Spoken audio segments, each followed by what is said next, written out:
Bueno, hoy vamos a tomarnos el espacio de tiempo para hablar, además de las variables macroeconómicas, algo que yo creo que es esencial cuando se trata de hacer referencia a las variables económicas, que es ponerlas en el contexto.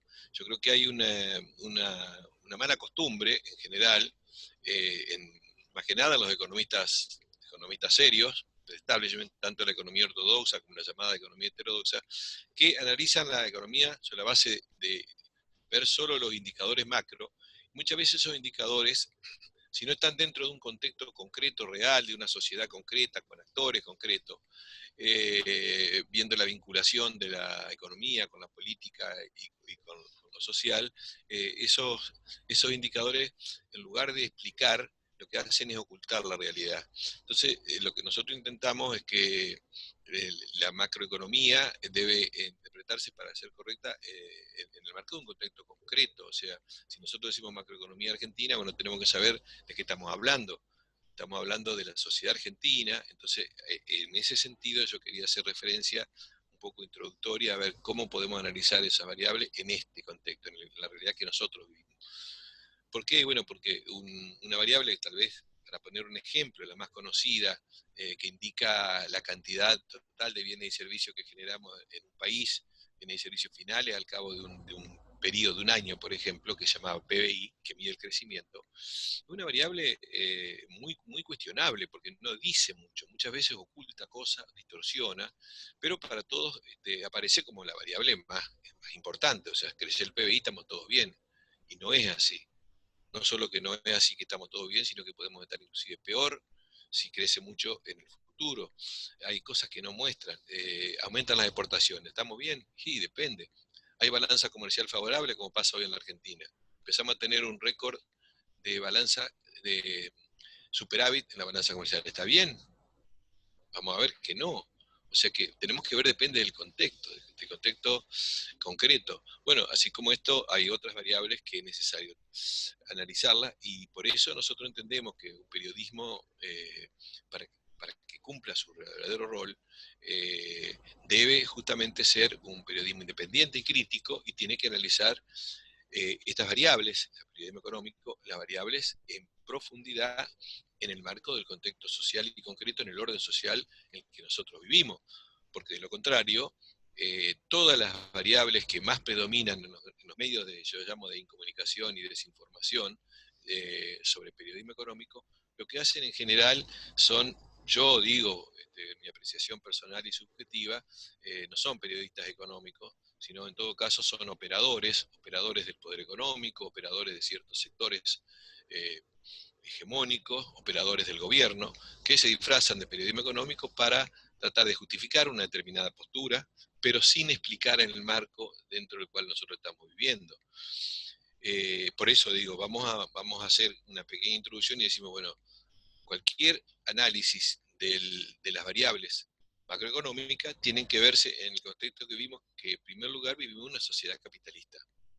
Esto parece, bueno, redundante, pero normalmente se omite y, bueno, cuando se habla de una medida, se dice, bueno, si esta medida va a generar más o menos producción, más o menos... Sí, bueno, en el marco de esta sociedad capitalista tenemos que ver que esa medida tiene que incidir en un contexto, en una sociedad donde los procesos naturales del capitalismo, concentración, centralización, crecimiento polarizado y desigual, han llevado a esta altura, ¿no es cierto?, el desarrollo de este sistema, de este orden social, a una sociedad tremendamente concentrada y muy desigual.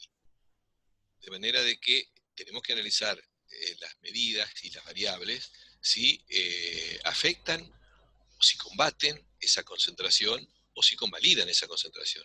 Algo que, bueno, que en general no se dice en el análisis de la variable macroeconómica. Entonces, vivimos una sociedad capitalista que de por sí, por su naturaleza, genera permanentemente desigualdades y concentración.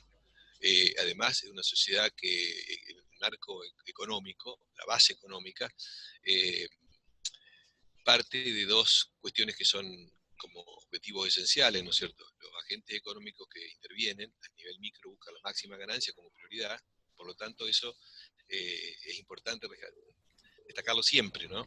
No importa cuál sea la consecuencia de la actividad de una empresa. Busca la máxima ganancia, caiga quien caiga, cueste lo que cueste, porque está dentro de la lógica del sistema.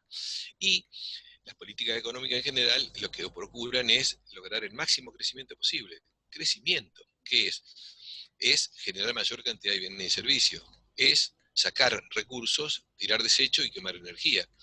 Y ese es el objetivo central. No importa si para eso queda gente afuera, si se destruye ambiente. Entonces, bueno, tenemos que aclarar porque si no, parece que aquellos que logran mayores tasas de crecimiento o mejores condiciones para el negocio rentable son las mejores políticas. Sí, mejores políticas para el sistema, pero este sistema lo que hace es excluir, eh, generar una masa de marginales cada vez más grande y destruir el ambiente. Entonces, bueno, esto tenemos que ponerlo en cualquier análisis de las variables, poner en este contexto que es esta sociedad que nos está conduciendo a situaciones, bueno, cada vez más dramáticas en todo sentido. Pero no solamente una sociedad capitalista, que hoy prácticamente es la que regula las relaciones humanas en todo el planeta, sino que nosotros vivimos históricamente, desde que nos insertamos como nación en el marco del sistema mundial capitalista, es un capitalismo dependiente. O sea que hay países capitalistas privilegiados, llamémosle así, que en las relaciones con otros obtienen ventajas diferenciales, y países capitalistas dependientes que históricamente son perdedores en las relaciones internacionales. Es decir, son aquellos que están sujetos a una explotación, a un saqueo de su riqueza y sus recursos, y que no tienen la capacidad de generar nuevas formas de producción como en los países capitalistas centrales. Bueno, este es el capitalismo dependiente de la Argentina, que ha sido históricamente un país subordinado a las lógicas y al poder de los países capitalistas dominantes, ¿no? Entonces, en este marco, también tenemos que decir que el país capitalista y dependiente, con una economía que se comporta con esos rasgos, eh, no, se, no permanece siempre igual, sino que históricamente va cambiando. Eso tiene que ver con el funcionamiento cíclico, fases expansivas y momentos de crisis, nuevas fases expansivas, momentos de crisis, que hace de que tenemos que saber en qué momento estamos cuando analizamos la variable macroeconómica. Estamos en un momento de expansivo, lo que se llama modelo de acumulación. Estamos en una fase donde hay un gran crecimiento, donde está surgiendo un nuevo modelo de acumulación. Está en una fase de auge de ese modelo, o en una fase de agotamiento, o en la fase de crisis. O estamos pasando por una fase de crisis, que es una fase intermedia entre dos modelos. Bueno, esto tenemos que saberlo, porque si no estamos haciendo un análisis de las variables sin tener en cuenta el contexto, que es lo más importante. Entonces podemos repetir como loro que creció el PBI, que aumentó las exportaciones o que mejoró la distribución del ingreso, y no olvidamos de la cuestión esencial, ¿no? ¿En qué marco lo estamos haciendo? Bueno, pasamos por diversas etapas y es muy común hacer mención a lo que fue una etapa histórica, eh, bueno, que dejó saldos favorables al capitalismo dependiente en Argentina, como fue el modelo ISI, ¿cierto? El modelo llamado industrialización por sustitución de importaciones, que en sus dos etapas tuvo vigencia más o menos desde los años 30 hasta los años 70.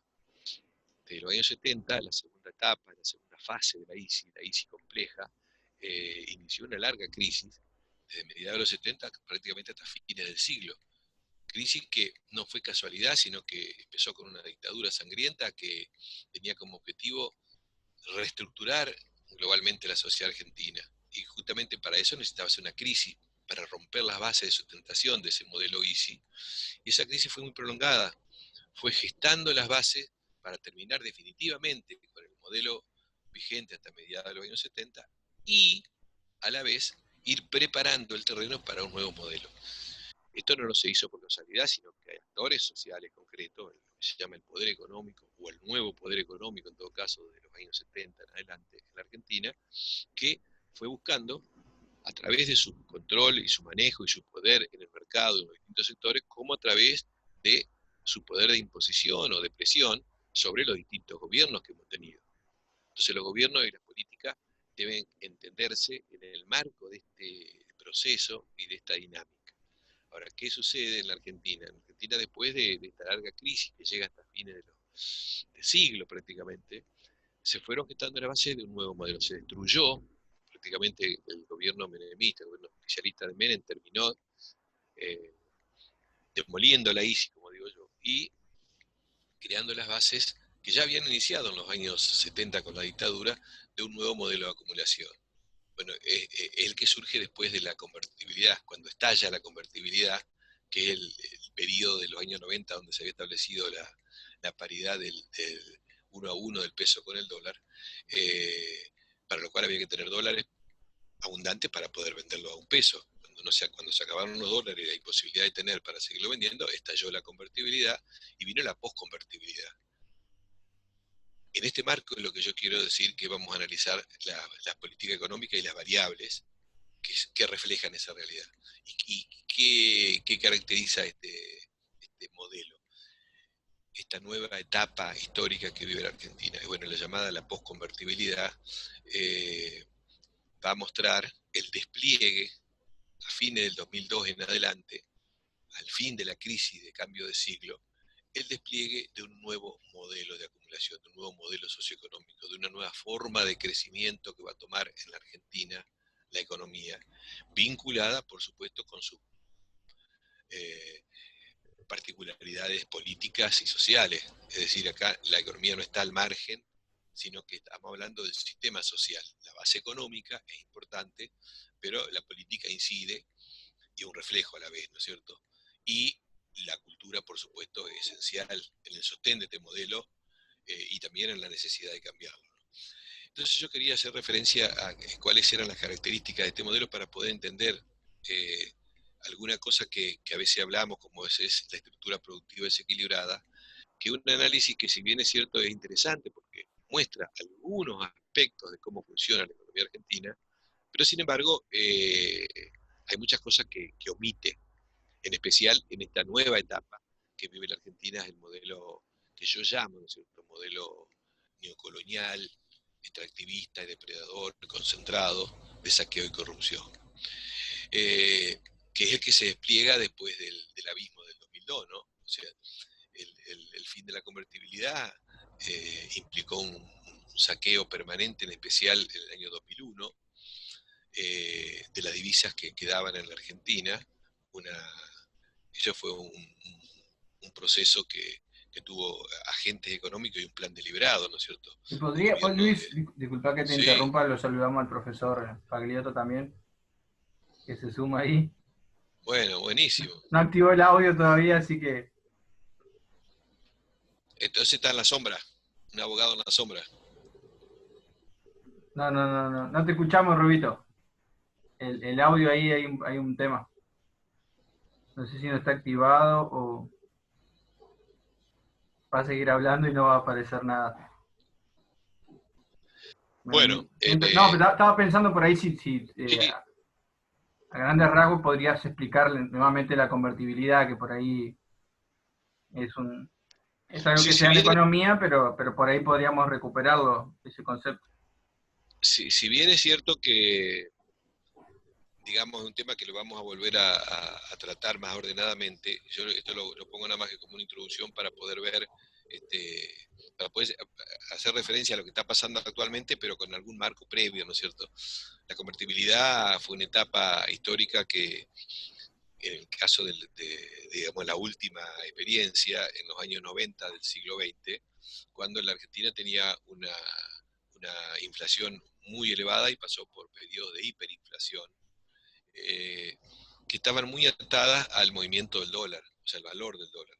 Cuando la disputa por los dólares entre los principales agentes económicos, y esto va más allá de la estructura productiva desequilibrada.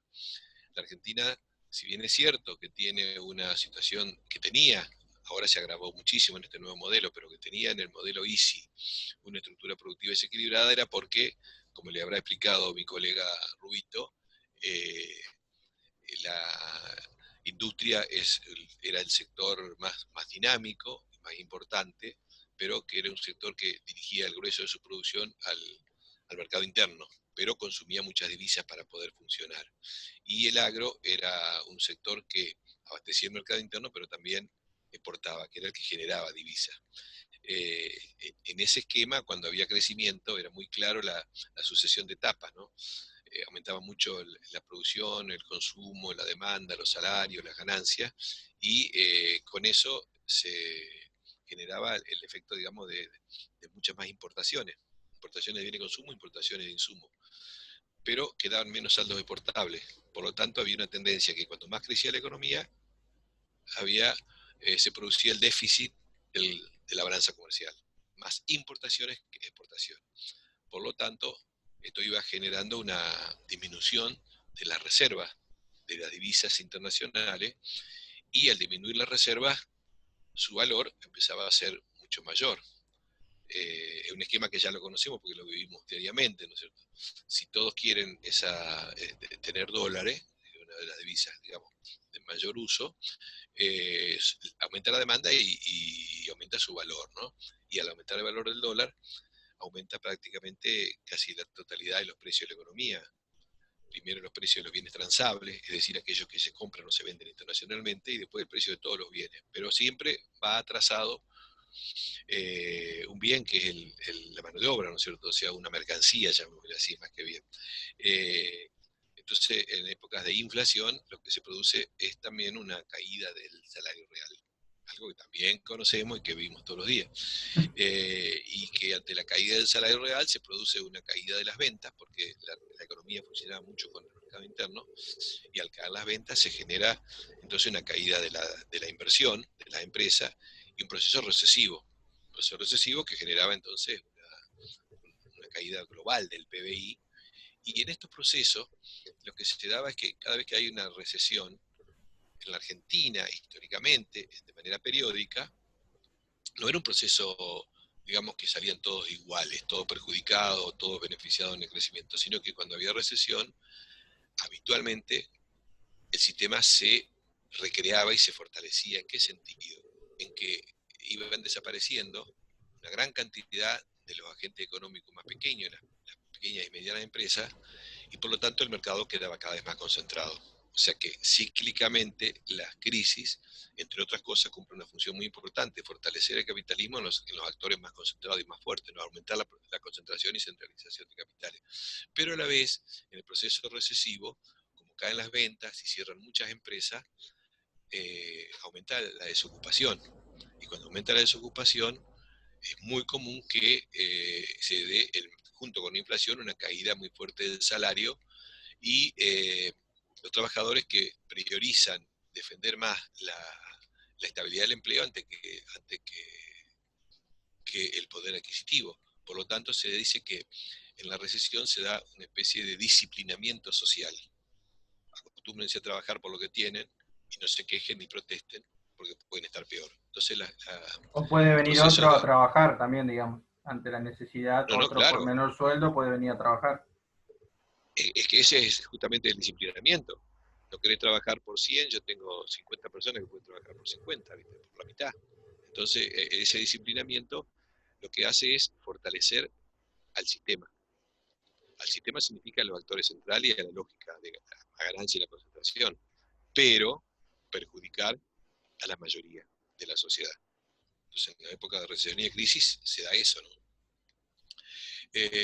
Pero digo que esta modalidad, esa estructura productiva desequilibrada, va a ir cambiando en el nuevo modelo de acumulación. O sea que acá el tema de los dólares no solo se pierde por el comercio exterior, sino que durante toda la larga etapa de la crisis, de mediados de los 70 hasta fines de siglo, hay un avance muy fuerte de lo que se llama el poder financiero, la especulación financiera. Y la especulación financiera está alimentada por las grandes concentraciones y por las políticas económicas que se aplican en beneficio de los especuladores, del sector bancario y financiero. ¿Y qué consiste? Bueno, que se gana mucho dinero, se capta parte del excedente generado por la actividad económica solamente con la actividad especulativa. Y esos que ganan la actividad especulativa ganan muchísimo y tienen un comportamiento que es toda esa ganancia llevársela afuera del país. Ganan en pesos, pero para llevársela afuera del país a la ganancia tienen que llevársela en dólares. Entonces hay una demanda adicional de dólares. Entonces los dólares no solo se pierden por la balanza comercial desfavorable, sino por el crecimiento de las actividades especulativas que tiene la Argentina a lo largo de estos 25 años de la crisis del modelo ISI, ¿no? En los años 90 estaba muy clara esa situación. No había dólares que abastecieran esa gran pelea que que había entre los actores más poderosos, ¿no? El sistema financiero, los grandes grupos económicos que ganan en pesos y se las quieren llevar afuera en dólares. Entonces, esa pelea por los dólares fue generando desde el inicio de la democracia una situación de gran inestabilidad y crisis periódica. Porque si se peleaban por los dólares no alcanzaban, naturalmente no van a alcanzar.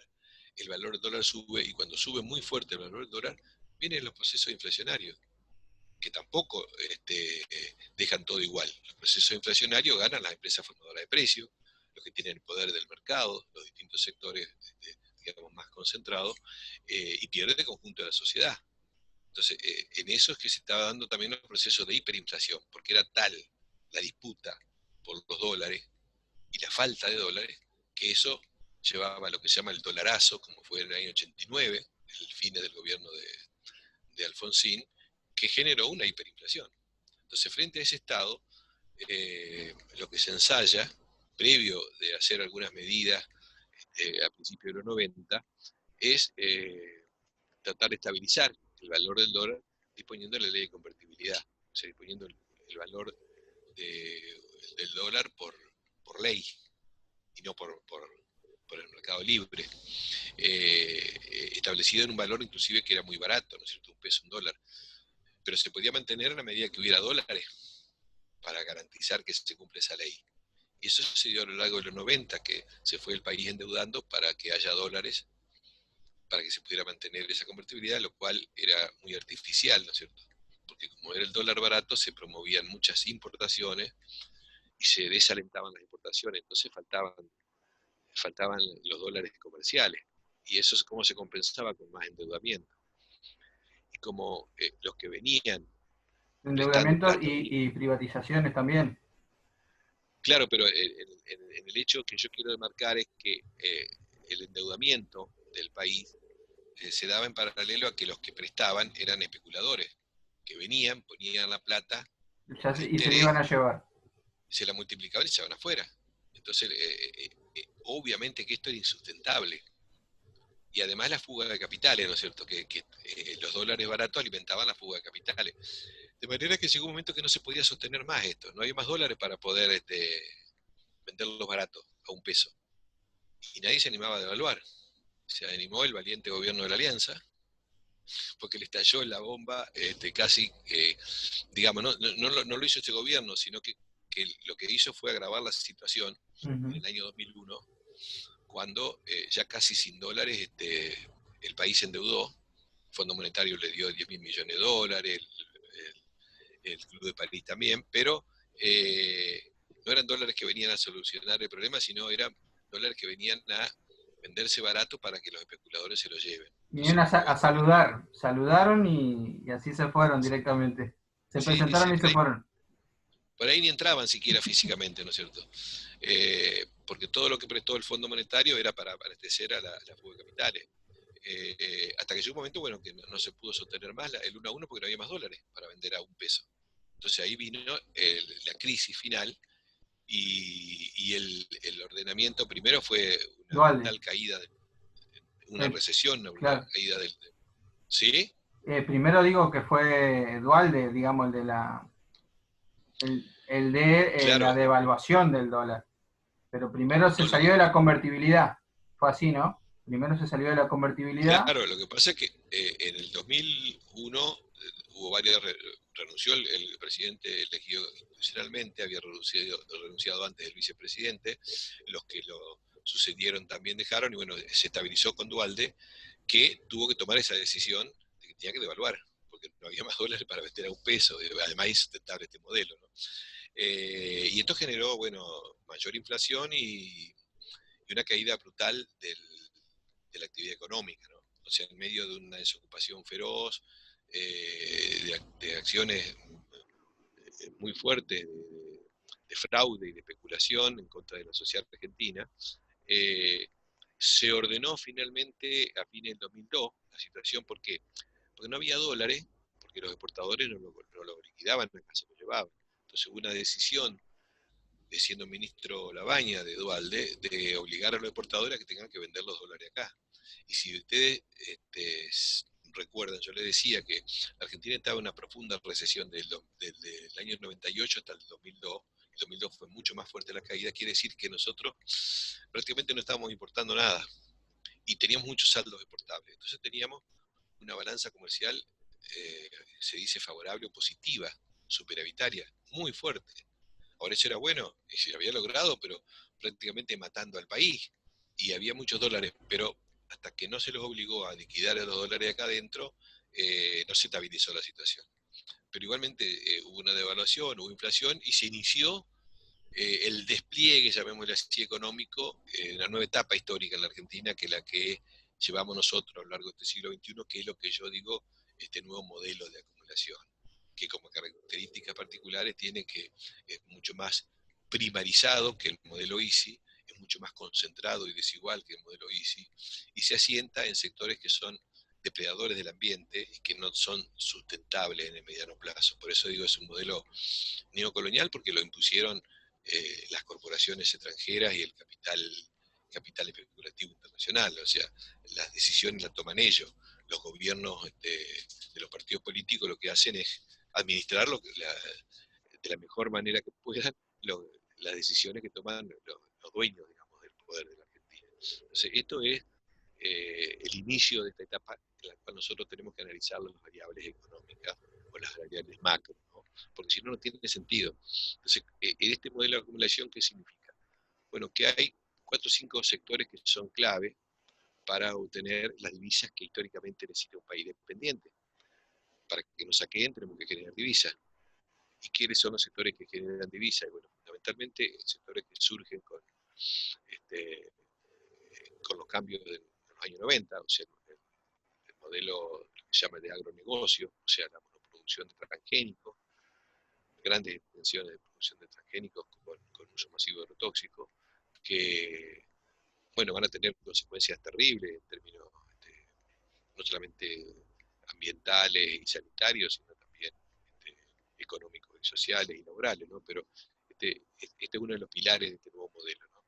Que tiene que ver con el extractivismo depredador, porque es una sobreexplotación de nuestro suelo y una contaminación brutal que hace de que el mismo producto sembrado en grandes extensiones va empobreciendo el suelo, nosotros vamos sacando nutrientes y no reponemos ni un 30% de nutrientes que sacan, y entonces el suelo se va empobreciendo, es decir, vamos depredando. ¿Pero para qué? Bueno, para exportar y conseguir divisas para alimentar la fuga de dólares que yo les comentaba que se había hecho una nueva característica de la Argentina del último cuarto del siglo anterior. Entonces, qué otro sector importante? Está lo que se llama la extracción de hidrocarburos, que se privatizó YPF o se entregó en concesión los recursos de subsuelo que nos pertenecían a todos los argentinos, una reforma lamentable que se hace en los 90 que le entrega la gestión de esos recursos a las provincias, y le entregan a las provincias, le entregan a las corporaciones extranjeras, y lo único que hacen las corporaciones extranjeras es traer rápidamente ese petróleo y nosotros por ahí podemos exportar, creyendo que somos poderosos países exportadores de petróleo, pero sin ningún beneficio para nosotros, porque lo que exportan son las empresas extranjeras, lo que se haga con el petróleo son los que lo compran, la ganancia se la llevan las empresas extranjeras y nosotros nos quedamos sin reserva. Así de simple, ¿no? Pero además estamos liquidando un recurso que llevó, bueno, decenas de millones de años para formarse y no lo vamos a ver más, ¿no? Pero agravado con que a partir del 2010 se introduce en el país una técnica para seguir sobreexplotando los recursos hidrocarburíferos, fundamentalmente petróleo y gas, con lo que se llama el technical fracking, que es terriblemente más contaminante y más depredadora que la técnica tradicional. Y después está la megaminería, que es otro sector que se dice que es uno de los recursos estratégicos que tenemos, que también es tan depredador, una de las actividades digamos, más contaminantes del mundo, que está a cargo de grandes corporaciones internacionales, todas extranjeras, que destruyen nuestro territorio, contaminan y se llevan los recursos y la ganancia afuera. Entonces, esto digo, este modelo neocolonial es extractivista porque se asienta en estas actividades que son una sobreexplotación de los bienes comunes, pero de una manera que depreda sin posibilidades de que se pueda pensar en que se sostenga esto mucho tiempo más. Y, digamos, muy concentrado porque no son actividades que están diseminadas entre miles y miles de pequeñas y medianas empresas, sino que están manejadas por las grandes corporaciones, ¿no es cierto? El comercio exterior de grano, la producción de la megaminera, la producción de petróleo. ¿Qué otra característica tiene este modelo que decimos concentrador y saqueador? Que el grueso de la riqueza que se genera, ya sea en la propia actividad de producción, destrucción, digo yo, de generación, de sacar estos recursos, y en las ganancias que tienen las empresas, todo eso la mayor parte va afuera. Entonces, no es que nosotros sobreexplotamos nuestros recursos para que mejore las condiciones de vida de la gente, sino que es para que nos saquen los recursos.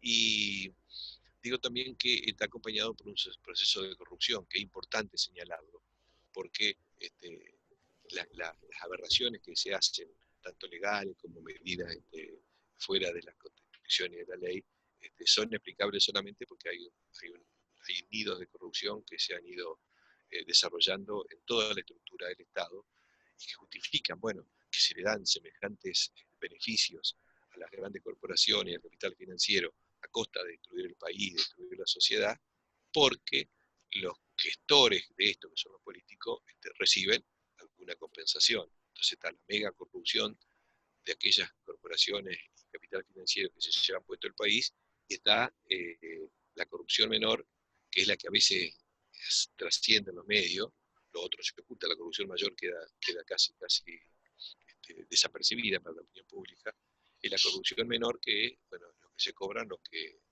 toman las medidas a favor de esto, ¿no? Entonces, este modelo, ¿qué particularidad tiene? Y la particularidad es que son pocos los sectores competitivos, llamémosle así, internacionalmente. Son pocos los sectores competitivos que pueden generar esos recursos, ¿no? Pero la sociedad es mucho más amplia, a pesar de que no tenemos tanta población, pero sin embargo, estos sectores no son sectores que generen mucho empleo. Entonces, ¿qué pasa después de la reactivación que tuvo la economía argentina desde 2002, 2003 hasta el 2007, 2008? Que se reactivó sobre la base de lo que estaba parado. O sea, había inversiones, fábricas, empresas que habían parado por la tremenda recesión de entre el 98 y 2002. Entonces, en el 2003, frente a un tipo de cambio muy alto, y el tipo de cambio alto en la Argentina siempre hace como de barrera proteccionista, lo que entra de afuera es caro. Entonces se daba la posibilidad de empezar a producir acá internamente, y se podía producir sin grandes inversiones porque ya estaba la inversión, lo que pasa es que estaba parada. Y además había una desocupación fenomenal, lo cual permitía de que los trabajadores estuvieran dispuestos a trabajar por nada. Eso generó entonces condiciones para que las grandes corporaciones, los que quedaron, digamos, ganadores durante el modelo de los años 90, fueran los principales actores en esta nueva etapa. Expansión, o sea, se reactiva la economía, se expande, en una primera etapa, pero con esa facilidad, ¿no? Porque había trabajadores abundantes, baratos, inversiones ya realizadas, y una economía que estaba protegida por un dólar alto, ¿no? Así creció este nuevo modelo, pero con estas particularidades. O sea que ya tenía el germen de dificultades futuras, porque se trataba de apoyar en sectores competitivos internacionalmente, pero que eran sectores que no generaban mucho empleo. Entonces, el empleo que se generó al principio fue por la reactivación, pero una vez que se llegó a 2007, 2008, para que mantuviera el empleo en crecimiento, el empleo privado, llamémoslo así, una economía capitalista, se requerían muchas más inversiones en actividades que generaran empleo, algo que no se fue dando a partir de ese momento, o sea, 2008, 2009 en adelante. Ya las inversiones no crecieron tanto, la actividad productiva en el sector privado no generaron mucho empleo. Y esas actividades privilegiadas, llamémosle así, que depredaron nuestros bienes comunes, no generaban empleo. Entonces, ¿quién generaba empleo? Bueno, la particularidad que va a tener este modelo es que el empleo que se va a generar va a empezar a crecer más en el sector público, para compensar qué cosa. Y bueno, las falencias que tenía este nuevo modelo, que no genera empleo productivo genuino. Entonces, También, Luis, sí, sí. el tema de los precios internacionales de los granos. en la Sí, bueno, primera. esa fue una etapa, esa fue la etapa expansiva, ¿no es cierto?, que acompañó este proceso el hecho que se dice, ¿no es cierto?, el viento a favor de los precios internacionales de los productos que nosotros exportamos, en especial la soja, que llegó a niveles récord. Entonces había Al doble de quedaba lo que mucha, está hoy, al doble de lo que está hoy, un claro, poco más o sea, incluso.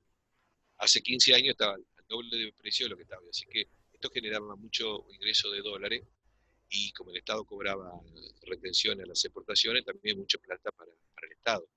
Y cuando se reactiva la economía, también el Estado vuelve a tener mucho más recursos. Entonces, fíjense lo que es, ¿no? El Estado, que fue deficitario durante mucho tiempo en la Argentina, muchas décadas, empezó a ser superavitario en los 2005, 2006, 2007. ¿Por qué? Está bueno que haya superávit fiscal y depende de qué. ¿Por qué era superavitario el Estado? ¿Por qué tenía superávit fiscal? ¿Y por qué? Cobraba impuestos y los impuestos, el grueso de los impuestos que se cobran en la Argentina, en el Estado Nacional, son impuestos indirectos, o sea, impuestos regresivos que se pagan sobre el precio de venta. Cuanto más alta era la inflación, más aumentaba la recaudación. Pero el Estado había atrasado mucho el gasto, el gasto en empleo público y el gasto en jubilados. O sea que había logrado superávit, pero a costa de afectar los ingresos de los trabajadores y de los jubilados. Lo que Y denominamos salario real, no salario había, nominal, sino salario real. Caída del salario real nunca alcanzó, mediante los sucesivos aumentos de precios, nunca alcanzó el salario real a compensar esa suba generalizada de los precios. Siempre iba detrás. en los procesos inflacionarios en la Argentina, en Argentina, en este modelo, los responsables centrales son las empresas que prácticamente son dueñas de los mercados, ¿no es cierto? Las empresas formadoras de precios, las empresas líderes, las grandes corporaciones, los monopolios, el oligopolio, que siempre van a punta, entonces aumentan mucho más y de esa manera pueden pagar mayores salarios nominales, pero los salarios reales caen porque las empresas estas aumentan mucho. Y eso va en perjuicio de las pequeñas y medianas que no pueden seguir, no son las que dominan los que ponen los precios, ¿no? Entonces, este modelo es permanentemente concentrador y excluyente, pero además provoca una distribución del ingreso que es muy regresiva. Pero además, como yo le decía, no genera empleo genuino como durante el modelo ICI. Entonces, la tasa de desempleo y subempleo son elevadas y el empleo que se genera, a diferencia del modelo ICI, es un empleo precario, es un empleo informal, un empleo que no garantiza todos los beneficios que le da la ley al trabajador formal, ¿no es cierto? Y se generan muchas formas de formato, ¿no?, de trabajadores precarios. Entonces, ¿qué es lo que se va generando? Una sociedad mucho más desigual, naturalmente. Pero como no se genera empleo productivo en el sector privado, el Estado empieza a generar más empleo y la particularidad es que tiene que cubrir ese mayor gasto con mayor impuesto. Pero otra de las características de este modelo es que esos sectores más concentrados, la megaminería, eh, las grandes corporaciones de comercio exterior, el fracking, el petróleo, etcétera, son grandes corporaciones que en general no pagan impuestos. Mm. O tienen exenciones, pagan por exención, o por ilusión, o por evasión. Entonces, los que más ganan no pagan impuestos. Entonces el Estado se desfinancia. Entonces después, en la segunda etapa, el Estado deja de ser superavitario y empieza a ser deficitario, porque no alcanza. Ahora, ¿por qué, ¿por qué no puede cubrir los gastos? Y porque no tienen los recursos que deberían venir de los sectores que más ganan. Entonces empieza a cobrar más impuestos sobre los sectores medios y bajos. La presión tributaria en Argentina es alta, pero no para todo, sino para los sectores medios y bajos. Entonces el Estado tiene déficit y como igual no se alcanza con mayor empleo público a cubrir todos los efectos de falta de generación de empleo, el Estado empieza a hacer cada vez más subsidios para que la gente no se muera, no salga a protestar a la calle, subsidios masivos. Hoy están recibiendo subsidios, jubilaciones y pensiones, más de 21 millones de personas, más de 21 millones de personas, sin contar los empleos públicos, que bueno, que 3, 4 millones más, es decir, es enorme la cantidad. ¿Y por qué? ¿Por qué el Estado gasta tanto en eso? Porque el sector privado, porque la economía no genera esos empleos. Pero como los que más ganan y no generan empleo no pagan impuestos, el Estado tiene déficit y tiene que cobrar lo demás. Pero la particularidad, y eso tiene que ver con lo que hablamos del dólar, es que esos sectores que más ganan, las grandes corporaciones que ganan en la actividad financiera sin hacer ningún esfuerzo, o sea, ganan cifras fabulosas que le garantiza el propio Estado a través del Banco Central, ganan mucha plata en pesos. Pero ¿qué pasa? Toda esa plata que ganan en pesos, pues se la llevan en dólares. Entonces, periódicamente la Argentina se va a encontrar con fuertes, profundas crisis del sector externo. ¿Por qué? Porque no alcanzan los dólares. Pero los dólares no alcanzan no porque la balanza comercial sea deficitaria solamente, no por la estructura productiva desequilibrada, sino porque hay otras acciones y otras actividades que son las demandantes de dólares, que son las actividades financieras y todo lo que sea de fuga de capitales. O sea, como hay una mayor extranjerización de la economía, quiere decir que los sectores más dinámicos, los sectores más rentables en la Argentina están en manos de empresas extranjeras. Por lo tanto, esas empresas extranjeras ganan en Argentina en pesos, pero mandan sus ganancias en dólares. Entonces hay una demanda de dólares muy grande. Pero además están los grandes especuladores, argentinos, extranjeros, que ganan en el mercado financiero, que ganan a través de actividad especulativa, que también ganan en pesos, multiplican mucho su ganancia en pesos, pero también se la llevan afuera en dólares. Esto es lo que llama la fuga de capitales. Está permitido porque hay una ley que se modificó en el año 77 por Martínez de hoy y nunca la modificaron los gobiernos democráticos, que permite que haya fuga de capitales. Entonces no alcanzan los dólares, pero los dólares no alcanzan por todas estas cuestiones. Entonces cuando no alcanzan los dólares es cuando viene el tema de la crisis del sector externo. Sube el valor del dólar. No hay dólar, sube el valor del dólar. Y cuando sube hay inflación y cuando hay inflación siempre ganan los mismos y siempre pierden los mismos. Esto yo lo quiero poner un poco como marco conceptual para decir, bueno, cuando analizamos las variables macro, tenemos que tener en cuenta esto, porque si no, de lo contrario, queda como un análisis muy despersonalizado, muy superficial, y no analizamos en concreto por qué se generan los problemas que estamos viviendo. Entonces hay mucha, en todo caso, no sé si desinformación, mala información, cuando se analiza, bueno, ¿qué está pasando hoy? Cuando algunos preguntan, bueno, ¿qué pasa con el dólar? ¿Por qué el dólar sube? Bueno, porque hay mucha demanda. Bueno, además porque la demanda, porque el gobierno toma esta medida. No, no, acá hay una base estructural que tiene que ver con este modelo de saqueo y corrupción, modelo concentrador, extractivista, depredador, que lo vienen avalando todos los gobiernos que se han sucedido en la Argentina en este siglo XXI. Entonces, acá tiene que ver la política también en esto. O sea, hay sectores económicos concretos que ganan, pero porque hay medidas políticas que lo permiten, que lo promueven. Uno puede decir, pero ¿cómo? La política tendría que estar, han sido gobierno democrático, tendría que estar al servicio de toda la sociedad, ponerle límite a los sectores voraces, ¿no? Bueno, pero la democracia en la Argentina funciona de otra manera. Estamos en una sociedad capitalista dependiente, pero además con un modelo de acumulación muy concentrador, donde la política responde a los grandes intereses económicos. Y entonces el juego democrático es ponerse, en todo caso, sobreactuar. Partidos políticos están en la oposición o en el oficialismo, y cuando cambia el rol, el que estaba en la oposición pasa a ser el gobierno y el que estaba en el gobierno pasa a ser oposición, hacen las mismas medidas esenciales de política económica, fortalecen este modelo sin modificar nada de fondo.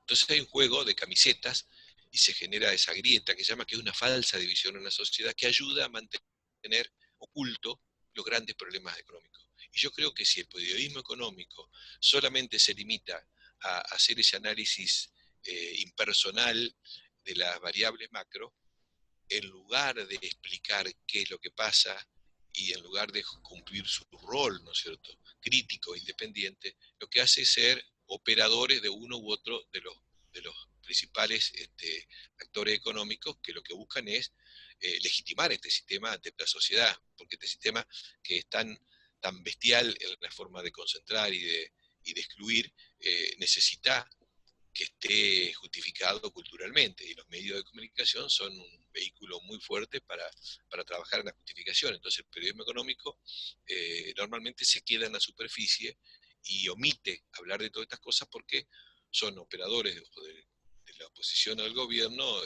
ya sea en uno u otro de los periodos que nosotros analicemos. Esto como marco, ¿no es cierto? Para Yo que lo veo, Luis, vos... como que por ahí están más interesados en las medidas que puedan llegar a tomarse en las coyunturas que en un cambio estructural, que es lo que realmente demanda la sociedad.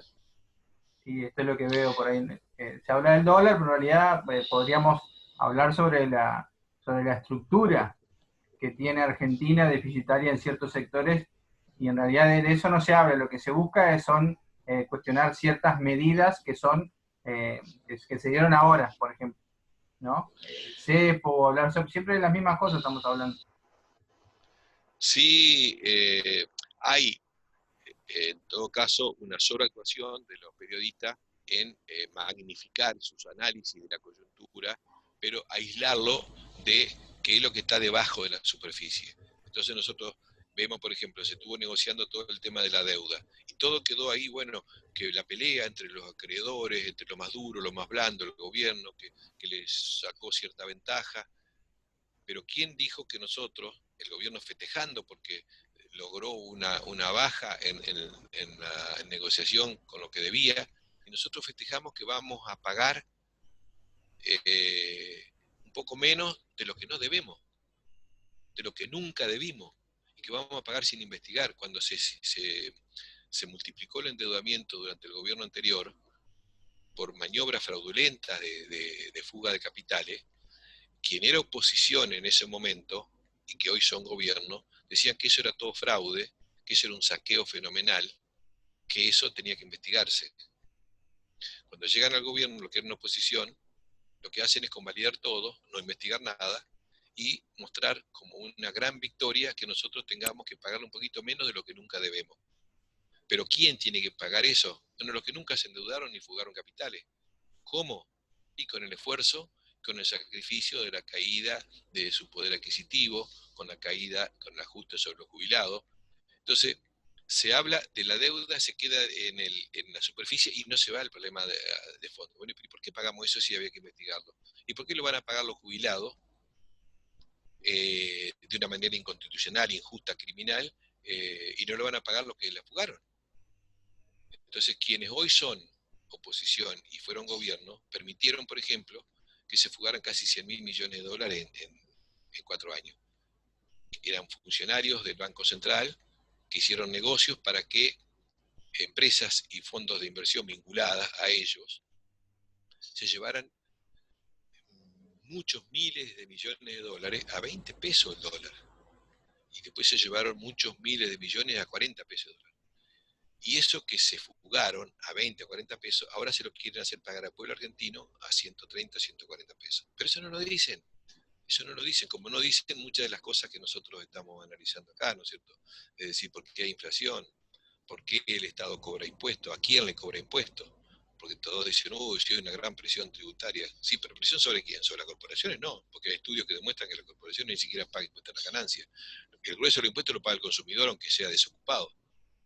Y bueno, así, ¿no es cierto? ¿Y por qué el Estado tiene que, como dicen algunos, ¿no? Hacen generar enfrentamientos dentro de la sociedad? Es decir, algunos que dicen yo trabajo y por qué le van a pagar a los que no trabajan. Es decir, los que no trabajan no reciben, aunque sea una mínima ayuda de parte del Estado, y van a salir a matar o morir porque tienen que vivir, ¿no es cierto?, en este sistema. Pero ellos no son los culpables de esto. ¿Por qué son desocupados? Porque este sistema no genera lo suficiente, porque hay unos pocos que se llevan todo y no generan empleo y no pagan impuestos. Entonces, bueno, este es el marco que yo quería dejar como, digamos, como contexto dentro del cual tenemos que analizar las medidas y no dejar quedarnos solamente en la variable macro, ¿no es cierto? Me vuelvo a repetir, en este momento la Argentina se muestra como un logro, ¿no es cierto? Aumentaron aumentó el saldo favorable de la balanza comercial. Aumentó eso, ¿pero por qué? Porque hay una brutal recesión que hace de que, como hay una caída tan grande del empleo, del consumo, no se importa y caen tanto las importaciones que quedan las importaciones más altas. ¿Pero a costa de qué? Y a costa de que tenemos más del 50% de la población viviendo en pobreza. Entonces, esto tiene mucha vinculación, no es porque sí nomás.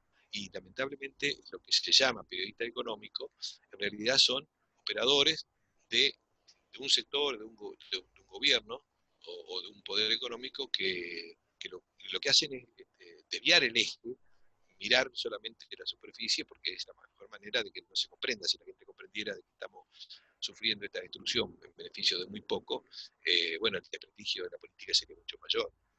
Perfecto, Luis. Bueno, justito para el cierre, diagramado. Bueno,